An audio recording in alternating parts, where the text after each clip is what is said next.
जीवन के लिए भोजन के साथ ही स्वच्छ जल, स्वच्छ वायु, साफ हवा और रसायन मुक्त खाद्य और पेय पदार्थ भी आवश्यक है। पर बढ़ते औद्योगिकरण, शहरीकरण के कारण वायु, जल और मृदा की गुणवत्ता निरंतर प्रभावित हो रही है। इसका प्रभाव पृथ्वी के समस्त जीव जंतुओं, पेड़ पौधों, वनस्पतियों पर पड़ रहा है। 2 दिसंबर के दिन को भारत में राष्ट्रीय प्रदूषण रोकथाम दिवस के रूप में मनाया जाता है। यह दिन भोपाल गैस त्रासदी में अपनी जान गंवाने वाले लोगों की याद में मनाया जाता है।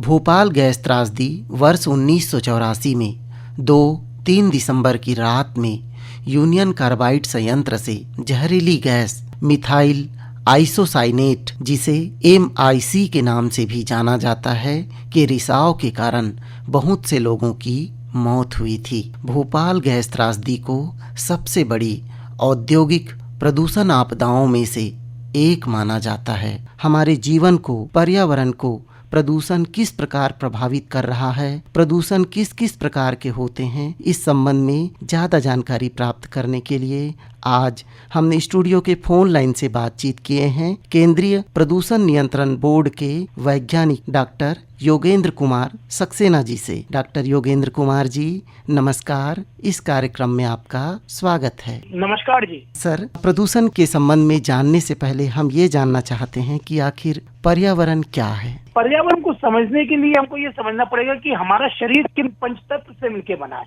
जो हम भगवान की पूजा करते हैं, उस भगवान ने ही हमारा शरीर बनाया है। भगवान भा से भूमि, गा से गगन, वा से वायु, आ से आग और ना से नीर। इन पंचतत्व से मिलके ये हमारा शरीर बना हुआ है और पंचतत्व से मिलके ही ये पर्यावरण बना हुआ है।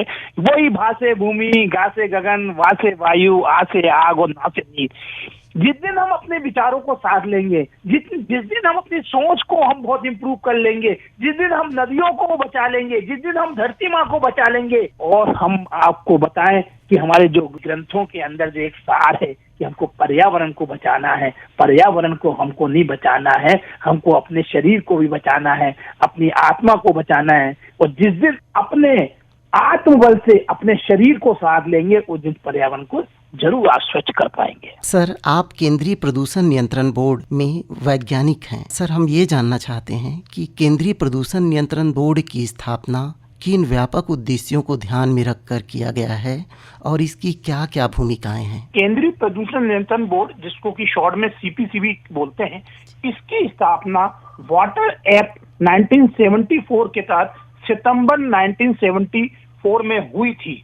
जल प्रदूषण को कम करना और नदियों और कुओं की सफाई सुनिश्चित कराना, वायु प्रदूषण को कम करना और देश की वायु गुणवत्ता में सुधार करना। पर्यावरण संरक्षण अधिनियम 1986 के तहत मंत्रालय को तकनीकी सहायता देना, राज्य प्रदूषण नियंत्रण बोर्डों को तकनीकी सहायता देना और उनके बीच विवादों को सुलझाना। कई प्रकार की जो राष्ट्रीय नीतियां होती हैं, कार्यक्रम होते हैं, उसके अंदर तकनीकी इनपुट देना। तो ये सारे जो काम केंद्रीय प्रदूषण नियंत्रण बोर्ड पूरे भारतवर्ष में करता है। डॉक्टर योगेंद्र जी, वायु प्रदूषण क्या है? हम सांस ले रहे हैं, कंपोजिशन ऑफ एयर होता है, उसके अंदर एयर के कंपोनेंट्स होते हैं, वो एक परमिसिबल लिमिट्स के अंदर होते हैं। यदि वो लिमिट्स एग्जिट कर जाए, पार कर जाए, तो वही आपका प्रदूषण के रूप में आपको महसूस होने लगती है। जैसे सल्फर डाइऑक्साइड है या नाइट्रोजन डाइऑक्साइड है, PM10 है, PM2.5 पार्टिकल्स हैं। यदि ये लिमिट्स के बाहर चले जाएंगे तो वो प्रदूषण के रूप में आपको महसूस होने लगेंगे। आपने सुना होगा AQI, एयर क्वालिटी इंडेक्स। ये एयर क्वालिटी इंडेक्स में एक इम्पैक्ट पैरामीटर भी होता है। तो जनरली PM10 और PM2.5 ही इम्पैक्ट पैरामीटर होता है। और बहुत ज्यादा इंडस्ट्रियल एक्टिविटी हो, वहां पे एक आध जगह पे सल्फर डाइऑक्साइड जरूर मेजर किया गया है, लेकिन मेनली पीएम ही इसका इम्पैक्ट पैरामीटर होता है। तो जो एयर पोल्यूशन है उसके मापन की कई प्रकार की मेथड होती है। एम्बिएंट एयर क्वालिटी को चेक करने की अलग मेथड होती है। किसी इंडस्ट्री से यदि स्टेक से प्रदूषण हो रहा है तो उसकी स्टेक मॉनिटरिंग करके हम उसका मापन करते हैं कि उसमें पीएम की, सल्फर डाइऑक्साइड की, अन्य पॉल्यूटेंट्स की क्या क्या लिमिट्स आ रही है। और हर इंडस्ट्री को एक कंसर्न जिसको कि लाइसेंस दिया जाता है वो राज्य प्रदूषण नियंत्रण बोर्ड के द्वारा दिया जाता है, उससे कंपेयर किया जाता है। और इसी तरीके से एम्बिएंट एयर क्वालिटी के नेशनल लेवल के स्टैंडर्ड बने हुए हैं। यदि वो उसके एबव जाते हैं तो वो पॉल्यूशन को क्रिएट करते हैं और फिर उसकी रोकथाम के लिए कई प्रकार के कार्य किए जा रहे हैं। अभी केंद्र सरकार का एक प्रोग्राम चल रहा है, क्लीन एयर एनके, नेशनल क्लीन एयर प्रोग्राम चल रहा है, जिसके अंतर्गत छत्तीसगढ़ में रायपुर, भिलाई, दुर्ग और कोरबा को रखा गया है। इसके अंतर्गत केंद्र सरकार राज्य सरकार को पैसा देती है कि आप एयर पोल्यूशन को कंट्रोल करिए। और इसको कंट्रोल करने की जो गतिविधियां हैं, सबसे ज्यादा जो प्रॉब्लम क्रिएट होती है डस्ट की, वो रोड डस्ट है। तो रोड डस्ट को आप कंट्रोल करने के लिए क्या करिए, एंड टू एंड पक्की रोड बनाइए, पक्की रोड बना के end to end paving work करिए। और आपको डस्ट स्वीपिंग मशीन आपको रेगुलर बेस पे चलाना चाहिए। जो भी डस्ट रोड पे आ रही है उसको आप सब करते जाइए। आप बृहद रूप से प्लांटेशन करवाइए। इसी तरीके से आप ये देख रहे होंगे कि उसका जो उस एरिया के जो इंडस्ट्रियल एरिया है वहां पे एयर पॉल्यूशन कंट्रोल डिवाइसेस आपको इंस्टॉल कराना है। एक नया और चीज है कि आप किस तरीके से क्लीनर फ्यूल का आप यूज कर रहे हैं। तो इसी के तहत ई व्हीकल को भी प्रोटेक्ट किया जाता है कि आप ई व्हीकल भी लीजिए। अभी एक नया कंसेप्ट हो रहा है हाइब्रिड व्हीकल। हाइब्रिड व्हीकल की जो पेट्रोल से चलते हैं लेकिन उनको चार्जिंग की जरूरत नहीं पड़ती, जब वो चलते हैं तो उसी से जो उसकी बैटरी चार्ज होती है, तो हाइब्रिड व्हीकल को भी लेके आया जा रहा है। तो आप ये देखिए कि देश के अंदर एयर पॉल्यूशन के प्रति बहुत जागृति आई है और सरकार इसके लिए बहुत ही उचित कदम उठा रही है। सर, वायु गुणवत्ता के संबंध में PM10, SO2 और NO2 की मात्रा के संबंध में बता रहे थे, तो ये क्या होता है PM10, PM2.5, इसके संबंध में बताइएगा। आप देखते होंगे जब धूल उड़ती है तो बहुत सारे ऐसे पार्टिकल होते हैं, छोटे पार्टिकल भी होते हैं, बड़े। PM10 वो पार्टिकल होते हैं जो हमारे रेस्पिरेटरी सिस्टम के मिडिल पार्ट तक आ जाते हैं। जब हम सांस लेंगे तो हमारे सांस के द्वारा अंदर जाते हैं। लेकिन PM2.5 पार्टिकल वो है जो कि हमारे उसके भी नीचे हमारे लंग्स के अंदर चले जाते हैं। इसीलिए आप देखते हैं कि जो जब सर्दी का मौसम आता है तो कई प्रकार के अस्थमा और ये इस टाइप की बीमारियां बढ़ती हैं। तो ये जो PM पार्टिकल हैं ये आपके रेस्पिरेटरी डिसीज या अन्य चीजों के लिए रिस्पॉन्सिबल है। एक दूसरा होता है गैसियस पॉल्यूटेंट। गैसियस पॉल्यूटेंट आपको आंखों से नहीं दिखेगा लेकिन वो बहुत ज्यादा हार्मफुल होते हैं। वो इसलिए हार्मफुल होते हैं कि जैसे सल्फर डाइऑक्साइड है, नाइट्रोजन डाइऑक्साइड है, कार्बन मोनोऑक्साइड है। अब मैं इसका हार्मफुल का कोई एग्जांपल दे रहा हूँ। जब हम सांस लेते हैं तो ऑक्सीजन हमारे अंदर जाती है और हमारे ब्लड से अटैच होके ऑक्सी हीमोग्लोबिन बनाती है। ये ऑक्सी हीमोग्लोबिन ही हमको एक एनर्जी के रूप में अंदर ब्लड में रहता है और हमको हमारे शरीर को एक फायदे के रूप में रहती है। लेकिन जब कार्बन मोनोऑक्साइड का परसेंटेज इंक्रीज होने लगता है तो वो ऑक्सीजन की जगह हीमोग्लोबिन से CO अटैच हो जाती है, कार्बन मोनोऑक्साइड, तो वो कार्बोक्सी हीमोग्लोबिन बनता है। जो कि मैं बताऊं कि आप देखिएगा दिल्ली में जाइए या कई ऐसे महानगरों में जाइए आपको थकान महसूस होती है। आप सुबह निकले शाम को ऐसा होता है यार अब तो पूरा शरीर पजल्ड हो गया। ये वो कार्बन मोनोऑक्साइड, ये कार्बोक्सी हीमोग्लोबिन आपके शरीर पे इम्पैक्ट कर रहा है। तो चाहे वो PM का पार्टिकल का पॉल्यूशन हो, चाहे वो गैसियस का आपका पॉल्यूशन हो, पॉल्यूशन तो हर प्रकार से मानव जाति के लिए। एयर क्वालिटी इंडेक्स प्रपत्र में 6 श्रेणी में प्रदूषण को वर्गीकृत किया जाता है, इस संबंध में बताइएगा। देखिए सबसे अच्छा जो माना जाता है वो 50 माना जाता है। अगर मान लीजिए AQI 50 आ रहा है, भैया ठीक है यार भाई ठीक है। फिर चला जाता है, उसके बाद वो आता है 100 के करीब आता है और ऊपर आ जाएंगे 200 तक जाएगा। लेकिन अभी शहरों के अंदर 300, 400 भी नापा जा रहा है। तो वो हम सभी के लिए बहुत ज्यादा हार्मफुल है। और मेरा ये मानना है कि हम सभी लोगों को एयर पोल्यूशन को कंट्रोल करने के लिए मिलजुल के प्रयास करना चाहिए। ओपन बर्निंग को टोटल बैन कर दिया गया है। सॉलिड वेस्ट रूल 2016 के अंदर लिखा गया है। ये उसके अंदर जो अमेंडमेंट हुए ओपन बर्निंग नहीं होना चाहिए। ये एयर पोल्यूशन का सबसे बड़ा कॉज है।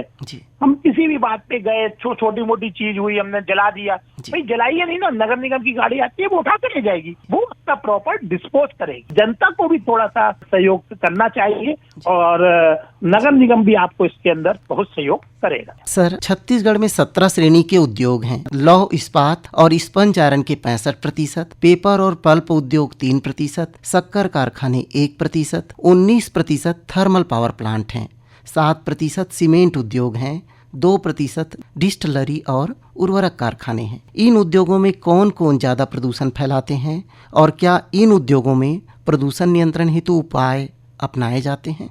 छत्तीसगढ़ की हम बात करें, वहाँ पे इंटीग्रेटेड स्टील प्लांट है, स्पंज आयरन प्लांट है।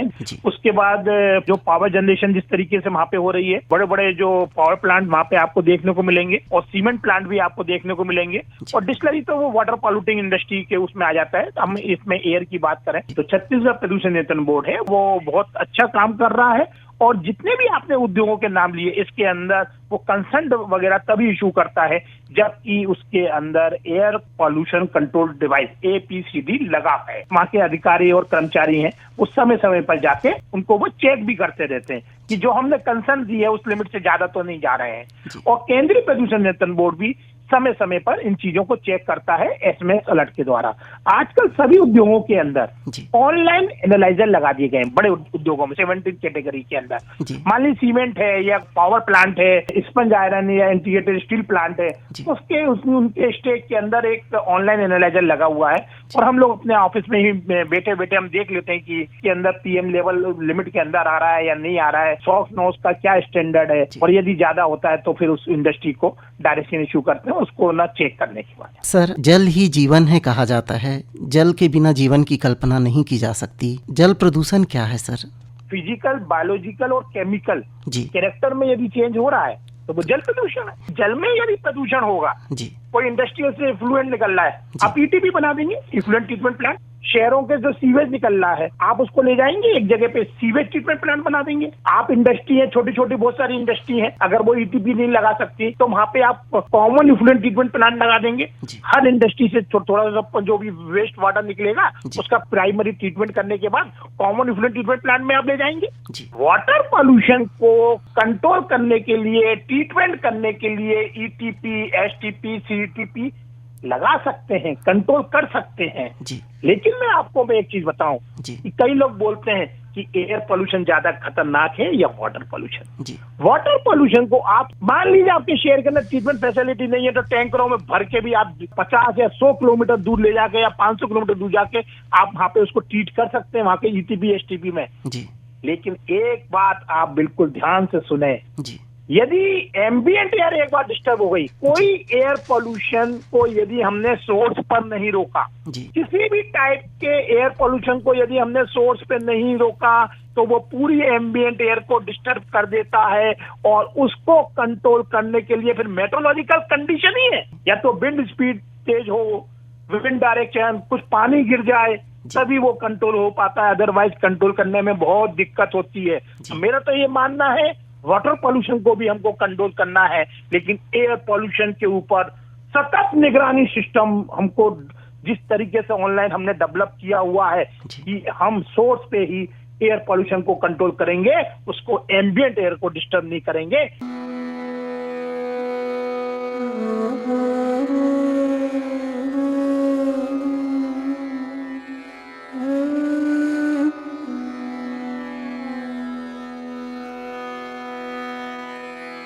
Doctor Yogendra Kumar ji, ambient air क्या है? एम्बिएंट एयर का मतलब ये होता है आपको हम जो परिवेशी वायु गुणवत्ता, NASA national ambient air quality monitoring station जो लगाए जाते हैं, ऑनलाइन स्टेशन होते हैं, ये परिवेशी वायु गुणवत्ता को चेक करते हैं, एम्बिएंट एयर क्वालिटी को ये चेक करते हैं। जो सांस आप हम ले रहे हैं या आम जनता ले रही है, पशु पक्षी जो सांस ले रहे हैं, वही एम्बिएंट एयर है। हमारा कहने का मतलब यही है, एयर पॉल्यूशन को सोर्स पे ही कंट्रोल करना है। यदि वो सोर्स से एम्बिएंट एयर में आएगा तो वो पूरी एम्बिएंट एयर को डिस्टर्ब कर देगा। डॉक्टर योगेंद्र कुमार जी, नदी और तालाबों को प्रदूषण से बचाने के लिए क्या उपाय अपनाया जाना चाहिए? हमारे वेद पुराण उपनिषदों में बोला, नदियां तो बोलते ही नहीं है, हम माँ गंगा बोलते हैं, हम माँ नर्मदा बोलते हैं, माँ यमुना बोलते हैं, और लेकिन आज हम बात क्या करते हैं, उनके प्रदूषण की बात करते हैं, कहीं ना कहीं कोई सिस्टम तो फेलियर है, और वो सिस्टम है सीवेज। सीवेज, शहरों से निकलने वाला सीवेज, शहरों से निकलने वाला जो गंदा पानी जो नदियों में जा रहा है, वो इसका बहुत बड़ा कारण है। हर नदी में एक सेल्फ प्यूरिफिकेशन कैपेसिटी होती है। यदि ए पॉइंट पे 50 बीओडी है, तो आप 200 किलोमीटर के बाद आप जाएंगे ना, आपको 2 बीओडी का पानी भी नहीं मिलेगा। वो ऑटोमेटिक अपने आप हीट होता है। उसका रीजन क्या है आपको मैं बताऊं कि ना, कई लोग पूछते हैं कि साहब फिजिकल ट्रीटमेंट बहुत अच्छा है, या केमिकल ट्रीटमेंट बहुत अच्छा है, या बायोलॉजिकल, या टर्शरी ट्रीटमेंट के रूप में हम ओजोनेशन क्लोरिनेशन, क्या ज्यादा अच्छा है? मेरा मानना है प्रकृति प्रदत्त ट्रीटमेंट सबसे अच्छा ट्रीटमेंट है। कुदरत में जो ट्रीटमेंट दिया है उससे अच्छा कोई ट्रीटमेंट नहीं है, और वो है बायोलॉजिकल ट्रीटमेंट। जो नदियों में अगर ट्रीटमेंट हो रहा है उसके अंदर बहुत सारे, आपने सुना होगा कि बैक्टीरियोफेज हमारी माँ गंगा में पाया जाता है, पानी सड़ता नहीं है। ये आप और मैंने तो नहीं किया है ना, ये हमारे सदियों से बोलते चले आ रहे हैं माँ गंगा के लिए। तो मेरा ये मानना है कि जब नदी में पानी बहता है, आप बहुत ध्यान से सुने इस चीज को, जब नदी में पानी बहता है तो नदी उछाल खाती है ऐसे। तो जहां वो उछाल खा रही है वहां पे क्या हो रहा है, उस नदी के अंदर डिजोल्व ऑक्सीजन इंक्रीज हो रही है। अच्छा जी। और जैसे ही डीओ इंक्रीज हुई, और यही आप सीवेज ट्रीटमेंट प्लांट में और ईटीबी में क्या करते हैं, डिफ्यूज एरेशन और सरफेस एरेशन। आप वहां पे आर्टिफिशियल तरीके से कर रहे हैं या नेचुरल तरीके से नदी कर रही है, ऑक्सीजन को इंक्रीज कर रही है पानी की। क्यों कर रही है? चाहे वो नदी में इंक्रीज हो रहा हो या ईटीपी या एसटीपी में इंक्रीज हो रहा हो, वो इसलिए कि जो डिजोल्व बीओडी है वो सस्पेंडेड बीओडी में कन्वर्ट हो जाए। अगर मैं आपको थोड़ा साइंटिफिक तरीके से अलग हटके समझाऊं कि उसके अंदर जो माइक्रोब्स हैं उनको हम ऑक्सीजन दे रहे हैं, ऑक्सीजन हम उनको ऑक्सीजन दे रहे हैं, काय के लिए दे रहे हैं? उसके बाद जो पॉल्यूटेंट्स उस नदी के अंदर आ गए हैं या उस ईटीपी के अंदर हमने डाले हैं या एसटीपी में जो हमने ट्रीट करने डाले हैं, उन पॉल्यूटेंट्स को वो खाए और वो मोटे हो जाए। तो आप देखते हैं ना, एरेशन के बाद में क्लेरिफायर लगा होता है, वही चीज नदी में हो रही है। नदी में जब पानी उछाल खाता है तो आगे जाके आप देखिए नदी बिल्कुल सीधी शांत स्वाब से बहेगी। ये वहां पे क्या होता है, सारा स्लग नीचे डिपोजिट हो जाता है, वो वहां पे उसका क्लेरिफायर है। तो मेरा ये मानना है कि नदियों के अंदर सेल्फ प्यूरिफिकेशन कैपेसिटी को हमको बचाना चाहिए, और नदियों को प्रदूषित होने से रोकने के लिए जनता की भागीदारी बहुत जरूरी है। हमारे घरों से फूल वगैरह निकले या कोई भी चीज निकली, हम नदियों में न डाल के हम उसकी कंपोस्ट खाद बना लें। हम अपने नियरेस्ट को ये गड्ढा खोद के हम उसके अंदर उसको डाल दें, और थोड़ा सा हम उसमें दही का पुराना पानी होता है या गुड़, सड़ा हुआ गुड़ होता है, उसको पानी का उसमें डाल दें, तो एक कंपोस्ट खाद बन जाएगी। हम अननेसेसरी उनको नदियों के अंदर विसर्जित ना करें। हम पॉलीथीन का उपयोग जो हम करते हैं उसको आज के समय में जो single use plastic total ban है, किसी भी तरीके से नदियों में डालना नहीं है, और सिंगल यूज प्लास्टिक का उपयोग नहीं करना है। सर, अभी एक मिशन लाइफ भी चल रहा है, वो क्या है? हमको अपनी हैबिट ऐसी लाना है जिससे कि हम पर्यावरण का संरक्षण करें। जब ये मिशन लाइफ स्टार्ट हुआ था, मैं उसके पहले से ही मैं आपको बताऊं कि मैंने ई साइकिल ली हुई है, तो मैं इलेक्ट्रॉनिक साइकिल से अपने घर से ऑफिस आता हूँ। इसी तरीके से हम लोगों को भी प्रोत्साहित करते हैं कि मिशन लाइफ के द्वारा हम किस तरीके से अन्य एक्टिविटी के द्वारा कार्बन फुटप्रिंट भी हम कम करें, और पर्यावरण संरक्षण में किस तरीके से हम योगदान दे सकते हैं उसको भी दें। अभी पावर मिनिस्ट्री की गाइडलाइन आई थी जिसमें कि कोयले का रिडक्शन करके हमको बिजली का उत्पादन करना है, कोल को बचाना है। हमारे नेचुरल रिसोर्स है, भोपाल के पास वर्धमान इंडस्ट्री है बुधनी में, वहां पे हमने कोल का रिडक्शन करके हमने गाय के गोबर की लकड़ी गोकाष्ठ का उपयोग किया और 29 मेगावाट बिजली भी बनाई। मैं आपको वजह बताऊं, उसमें उसके जो बॉयलर है उसकी फीडिंग सिस्टम हमने थोड़ा सा चेंज करवाया था।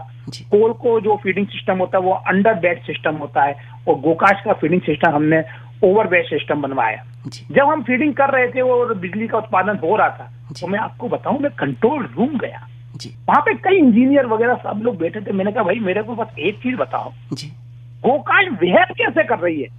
तो उन्होंने बोला सर गोकाष्ठ एज ए कोल बिहेव कर रही है। मेरे रोंगटे खड़े हो, देखिए मैं अभी आपको बोल रहा हूँ ना, अभी भी मेरे रोंगटे खड़े हो। जी। डॉक्टर योगेंद्र कुमार जी, वाहन उत्सर्जन मानक क्या है? ये जो व्हीकुलर पॉल्यूशन होता है, ये जो पार्टिकुलेट मैटर होते हैं वो बहुत ज्यादा रहता है। जो डीजल वाले व्हीकल निकलेंगे तो उसमें सल्फर डाइऑक्साइड का रहता है, कार्बन मोनोऑक्साइड का रहता है। इसमें एक सर्टिफिकेट होता है PUC, pollution under control. PUC certificate इसलिए नहीं लेना है व्हीकल के लिए कि बस यार हमको ना ट्रैफिक पुलिस वाले ना पकड़े, जैसे हेलमेट नहीं है, जी। हमको हेलमेट इसलिए नहीं लगाना है कि ट्रैफिक पुलिस वालों से बच जाए, जी। हमको हेलमेट इसलिए लगाना है किसी भी कारण से यदि दुर्घटना हो हमारा सर बचे, हमारी जान बचे। जी। हमको पीयूसी इसलिए नहीं लेना है कि हमको ट्रैफिक पुलिस से बचना है, हमको पीयूसी इसलिए लेना है कि जो सांस मैं ले रहा हूँ वो मैं शुद्ध ले सकूं, या मेरे घर परिवार के लोग, मेरे समाज के लोग, और मेरा जो पूरा का पूरा जो पर्यावरण है उसमें एयर पोल्यूशन कम हो। जी। हमको इस सोच को डेवलप करना पड़ेगा। जी। हमको जब तक हम अपने देश, समाज और पर्यावरण के प्रति एक संवेदनशील सोच डेवलप नहीं करेंगे, ये प्रदूषण कंट्रोल नहीं होगा। जी सर, ध्वनि प्रदूषण नियंत्रण हेतु क्या प्रावधान है? एक मानक बने हुए हैं बाकायदा। जी। इंडस्ट्रियल एरिया में दिन के समय 75 डेसिबल से ज्यादा साउंड नहीं होना चाहिए, और इंडस्ट्रियल एरिया में 70 डेसिबल से ज्यादा रात में साउंड नहीं होना चाहिए। इसी तरीके से रेसिडेंशियल एरिया में बने हुए हैं 55 डेसिबल से ज्यादा साउंड दिन में नहीं होना चाहिए रेसिडेंशियल एरिया में, और 45 डेसिबल से ज्यादा साउंड नाइट में नहीं होना चाहिए। इसी प्रकार से कमर्शियल, साइलेंट जोन, अलग अलग डेसिबल की यूनिट दी गई हैं। देखिए, दो चीजें हैं, हमको क्या करना है, ये लिमिट तो बना दी गई। अगर हमको ये करना है, हम किसी शहर में किसी हॉस्पिटल के पास से जा रहे हैं तो भैया हॉर्न ना बजाओ। साइलेंट जोन है, किसी स्कूल से पास से जा रहे हैं, कॉलेज पास से जा रहे हैं, भैया हॉर्न ना बजाओ। साइलेंट जोन है, तो हमको अपना एक नागरिक होने का एक कर्तव्य का पालन करना चाहिए, और उसके प्रति हम सबको अवेयर रहना चाहिए। सर, ई वेस्ट मैनेजमेंट रूल्स क्या है? आपका मोबाइल जब तक चल रहा है वो ई वेस्ट नहीं है। आपने यदि उसको रिपेयर कराया तो जो खराब पार्ट निकलता है वो ई वेस्ट कहलाता है, या पूरा मोबाइल खराब हो गया तो वो ई वेस्ट में कन्वर्ट हो गया। इस प्रकार के चाहे कंप्यूटर हो या जो भी हो, आप किसी को भी कबाड़ी वाले को नहीं बेचना चाहिए। इसको जो होता है, ये जो ई वेस्ट है, ये ई वेस्ट कलेक्शन सेंटर होते हैं, उनको आप बेचिए, आपको उचित मूल्य भी प्राप्त होगा। और ये ई वेस्ट डिसमेंटलिंग यूनिट और ई वेस्ट रिसाइकलिंग यूनिट में जाएगा, जहां से इस ई वेस्ट में से बहुत से वैल्यूएबल प्रोडक्ट निकाले जाते हैं। एक एग्जांपल दूं कि गोल्ड और सिल्वर जैसे भी प्रोडक्ट निकलते हैं और उसका उपयोग रीयूज किया जाता है। तो ये मेरा मानना है कि आप जो भी ई वेस्ट है उसको कबाड़ी वाले को ना देकर ई वेस्ट कलेक्शन सेंटरों को दें, जिससे कि उसका उचित तरीके से प्रबंधन हो सके। सर, जैव कचरा प्रबंधन अधिनियम क्या है? कोई भी डिस्पेंसरी, हॉस्पिटल अपना जो भी बायोमेडिकल वेस्ट निकलता है उसका स्पॉट पर ही सेग्रीगेशन करके बायोमेडिकल वेस्ट इंसिनेटर में भेजेगा, और बायोमेडिकल वेस्ट इंसिनेटर में कंट्रोल एनवायरमेंटल कंडीशन में उसको जलाया जाएगा, और उसकी जो ऐश वगैरह जो निकलेगी वो THDF जाएगी। कोई भी बायोमेडिकल वेस्ट को आप सॉलिड वेस्ट के साथ मिक्स नहीं कर सकते हैं, ओपन बर्निंग नहीं कर सकते हैं। इसीलिए जो हॉस्पिटल है अब उनको पॉल्यूशन कंट्रोल बोर्ड से ऑथराइजेशन सर्टिफिकेट लेना पड़ेगा। वहां से यदि कोई बड़े हॉस्पिटल हैं तो उनके से जो लिक्विड वेस्ट निकल रहा है उसके लिए उनको इफ्लुएंट ट्रीटमेंट प्लांट भी लगाना पड़ेगा। अब जो भी हॉस्पिटल वगैरह है उनको बायोमेडिकल वेस्ट का हैंडलिंग बहुत ही अच्छी तरीके से करना पड़ेगी। सर, खतरनाक औद्योगिक अपशिष्ट प्रबंधन नियम क्या है? अलग अलग कैटेगरी का हजार्डस वेस्ट निकलता है, 5.2, 5.3, कई प्रकार के ऐसे हजार्डस वेस्ट भी होते हैं। उनको आप कभी भी इंडस्ट्री में सॉलिड वेस्ट के साथ नहीं बेचना है, उसको बाकायदा आपको THDF से मेंबरशिप लेनी है। THDF treatment, storage and disposable facility, तो THDF को आपको देना पड़ेगा। THDF उसको इंसिनेट कर सकता है, इंसिनेट करेगा, उसको वॉल्यूम कम करने के लिए वो कंट्रोल एनवायरमेंटल कंडीशन में करता है, और वही THDF के अंदर सेल बनी होती है, उन सेल के अंदर साइंटिफिक और इंजीनियरिंग तरीके से वो बहुत ही प्रोटेक्टिव वे में उसको स्टोर करता है। तो जो हजार्डस वेस्ट है वो बहुत खतरनाक होता है, उसको आप ओपन तरीके से कहीं पर भी नहीं फेंक सकते हैं। सर, अभी थोड़ी देर पहले आपने बताया था कि प्लास्टिक को नहीं जलाना चाहिए। कुछ लोग प्लास्टिक को जला देते हैं, यह कितना घातक है? क्या कचरा जलाना कानून के तहत प्रतिबंधित है, और किन कचड़ों को जलाया जा सकता है? देखिए, सॉलिड वेस्ट रूल के अंदर टोटली बोला गया है नगर निगम को कि कोई भी ओपन बर्निंग आप नहीं कर सकते हैं, चाहे शहर के अंदर कोई हो या शहर के बाहर गांवों के अंदर हो। ओपन बर्निंग टोटल बैन कर दी गई है, चाहे वो प्लास्टिक की करे या वो सॉलिड वेस्ट की करे। ये एयर पोल्यूशन को क्रिएट करती है। डॉक्टर योगेंद्र कुमार जी, गौ कास्ट क्या है? गाय के गोबर की बनी हुई लकड़ी है। ये गाय के गोबर को एक मशीन में डाला जाता है, उसको कंप्रेस करके लॉक्स के रूप में उसमें से निकलती है। उसको सन ड्राई करने के बाद में उसको शमशान घाटों पे उसका उपयोग किया जाता है। जैसे होलिका दहन है, लोहड़ी है, तो वहाँ पे भी इन त्योहारों के अंदर भी इसका उपयोग किया जाता है। उपयोग करने से होता क्या है, देखिए जिन गौशाला में गोकाष्ठ बनती है वो गौशालाएं आत्मनिर्भरता के लिए एक कदम आगे बढ़ाती हैं, पहली चीज। दूसरी चीज कि हमारे गरुड़ पुराण में ये लिखा गया है कि वैतरणी नदी को सिर्फ और सिर्फ गोमाता ही पार कराती हैं। तो कई बार देखिए आप हिंदुओं में जब भी कोई किसी का अंतिम समय आता है, कहते हैं भाई गोदान करा दो, तो कुछ लोग गोदान कराते हैं, लेकिन हर व्यक्ति की इतनी मतलब कैपेसिटी नहीं रहती कि वो गोदान कराए। तो बोलते हैं भैया ये 11 रुपए हैं या 21 रुपए हैं या 51 रुपए हैं या 101 रुपए है या 501 रुपए। भैया तुम एक काम करो, ये ना हमने इनसे हाथ लगवा दिए, अब तुम किसी गौशाला में दे दो। मेरा ये मानना है कि जब आप लकड़ी की जगह गोकाष्ठ खरीदते हैं तो गोकाष्ठ से जब आप अंतिम संस्कार कराते हैं तो ये मैं आपको बताऊं, गोदान के समान आपको पुण्य मिलता है। दूसरी चीज, जिन जिन जगहों पे गोकाष्ठ का उपयोग हो रहा है उन शमशान घाटों के अंदर आज हजारों लाखों की तादाद में पेड़ कटने से बच रहे हैं। पेड़ों की कीमत देखिए, आज हमारे यहाँ हमारे वेद पुराण उपनिषदों में पेड़ों की कीमत क्या बताई गई है, ये आप और मुझसे नहीं छुपा हुआ है। गीता में स्वयं भगवान श्री कृष्ण ने बोला है कि मेरा वास पीपल के अंदर है। जब कोरोना आया था तो आप देखिए ट्रेनों से ऑक्सीजन की ढुलाई हो रही थी, रोड के द्वारा ऑक्सीजन की ढुलाई हो रही थी, ऑक्सीजन कंसंट्रेशन मशीन के लिए आदमी दर दर की ठोकरें खा रहा था। तब उसको समझ में आई इस ऑक्सीजन की कीमत, तब उसको समझ में आई इन पेड़ों की कीमत। ये वही पेड़ हैं जो फ्री ऑफ कॉस्ट ऑक्सीजन देते हैं। लेकिन हम लोग क्या करते हैं, डेवलपमेंट के नाम पे, मेरे घर में धूप नहीं आ रही, पेड़ काट दो, मुझे डेवलपमेंट करना है, पेड़ काट दो। मैं बोलता हूँ पेड़ नहीं काट रहे हैं, हम अपनी सांसों को काट रहे हैं। मैं ये आपको बताना चाहता हूँ, गौ माता के संरक्षण के लिए, पेड़ों को बचाने के लिए, वनों को कटने से बचाने के लिए हिंदुस्तान में हर नागरिक को गोकाष्ठ अपनाना चाहिए और गोकाष्ठ अपनाइए, गौ माता और पर्यावरण का संरक्षण करिए। सर, आपको गोकाष्ठ मैन ऑफ इंडिया भी कहा जाता है, आपका क्या योगदान है इस गोकाष्ठ के निर्माण में? मैंने अपने पिताजी का अंतिम संस्कार ग्वालियर में गोकाष्ठ से किया था। उसी के बाद मेरे को ये प्रेरणा मिली कि मेरे को इस काम को पूरे देश में फैलाना है कि कोई भी चीज हिंदुस्तान में या कहीं पर भी तभी आगे बढ़ती है जब वो रूल्स और रेगुलेशन बने उसके। आप किसी भी ब्यूरोक्रेसी के पास जाइए, चाहे नगर निगम में जाइए, कलेक्ट्रेट में जाइए, तो वो भी बोलते हैं कि इसके रूल्स रेगुलेशन क्या होते हैं। तो इसके ऊपर मैंने एक साइंटिफिक रिसर्च करी, कंट्रोल एनवायरमेंटल कंडीशन के अंदर हमने लकड़ी जलाई और पूरे एयर पोल्यूटेंट्स चेक करे, और उसी तरीके से कंट्रोल एनवायरमेंटल कंडीशन के अंदर हमने गोकाष्ठ जलाई और पूरे एयर पोल्यूटेंट्स हमने चेक करे।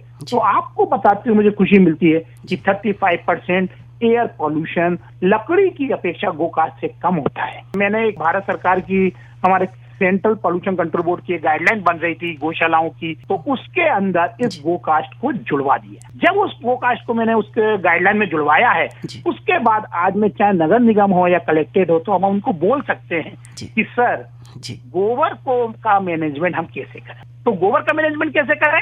देखिए, गोबर का मैनेजमेंट करने के अलग अलग तरीके हैं कि भैया ये जो गोबर निकलता है इसकी कंपोस्ट बना लें साहब, हम जो गोबर निकलता है इसकी हम वर्मी कंपोस्ट बना लें, या ये जो गोबर निकलता है इसकी हम बायो सीएनजी बना लें, या ये जो गोबर निकलता है पहले हम बायो मीथनाइजेशन करें, मीथेन बनाएं और मीथेन का उपयोग कर लें, और यदि हम मीथेन का उपयोग नहीं कर रहे हैं उसको फिल्टर करके बायो सीएनजी बना लें।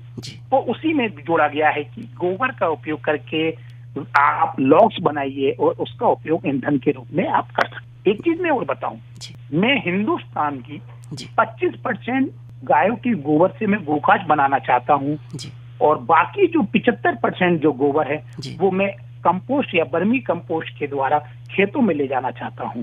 100% भैंसों का गोबर कंपोस्ट में उपयोग किया जा सकता है, 75% गायों के गोबर का उपयोग कंपोस्ट में उपयोग किया जा सकता है, 25% गायों के उपयोग से हम अंतिम संस्कार करा लेंगे, हम होली जलवा लेंगे, हम लोहड़ी करवा लेंगे, या अन्य घरेलू उपयोग में हवन आदि में हम उपयोग कर लेंगे। और देखिए पेड़ों को भी बचा लेंगे और गोमाता को भी बचा लेंगे। डॉक्टर योगेंद्र जी, आप इस कार्यक्रम के माध्यम से श्रोताओं को क्या संदेश देना चाहेंगे? देखिए, मैं अपने हाथ जोड़ के आपसे निवेदन करता हूँ, पर्यावरण के लिए आप काम मत करिए, पर्यावरण के लिए जिए जी। हर सांस पर्यावरण के लिए जिए जी। हर कदम पर्यावरण को हितैषी समझकर आप उठाइए, हर सोच अपनी पर्यावरण के लिए आप डेवलप करिए। हर पल, हर क्षण, जब भी आप सांस ले, जब भी कोई कदम उठाए, कहीं पर भी जाए, कहीं पर भी आए, देखो यार इससे पर्यावरण का कोई नुकसान नहीं हो। पर्यावरण को हर पल, हर क्षण अपने रोम रोम में महसूस करिए, तभी आप पर्यावरण के लिए काम कर पाएंगे।